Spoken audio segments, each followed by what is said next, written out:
Percy runs away. Henry, Gordon and James were shut up for several days. At last the Topham had arrived. "I hope you are sorry," he said, "and understand that every job on the railway is important. Thomas, Percy and Edward have worked the line very nicely, but I will let you out now if you promise to work hard." "Yes, sir," said the three engines, "we will."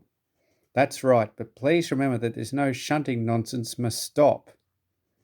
He then told Edward, Thomas and Percy that they could go and play on the branch line for a few days, and they ran off happily to find Annie and Clarabel at the junction.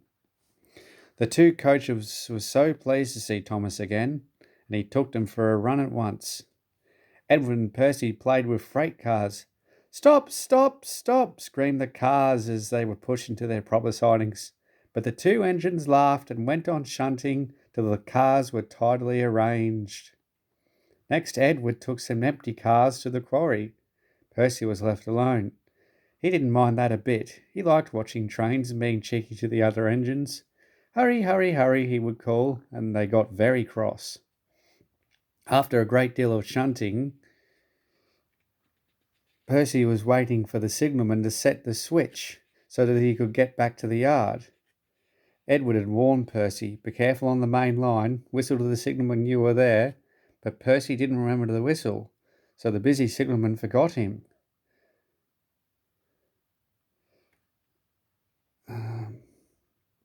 Percy waited and waited. The switch was still against him, so he couldn't move. Then he looked along the main line.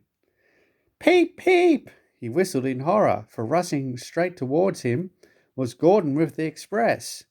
"Poop, poop, poop, poop," whistled Gordon. His driver shut off steam and applied the brakes.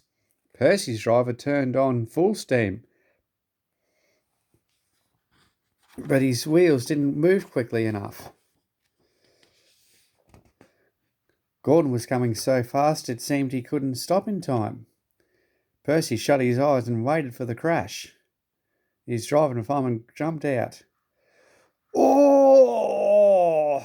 groaned Gordon. "Get out of my way!" Percy opened his eyes. Gordon had stopped, with Percy's buffers a few inches from his own. But Percy had begun to move. "I won't stay here. I'll run away."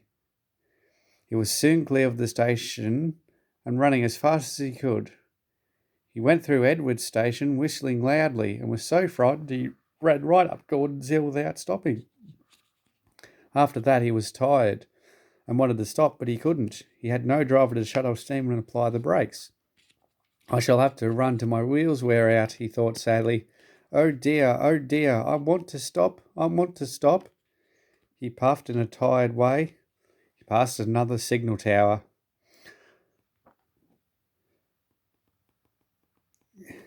The signalman kindly set the switch, and Percy puffed wearily onto a nice empty siding, ending in a big bank of earth. Percy was too tired now to care where he went. "I want to stop. I want to stop. Oh, I have stopped," he puffed thankfully. "Never mind, Percy," said the workmen as they dug him out. "You shall have a drink and some coal, and then you'll feel better." Presently Gordon arrived. "Well done, Percy. You started so quickly that you stopped a nasty accident." "I'm sorry I was cheeky," said Percy. "You were clever to stop."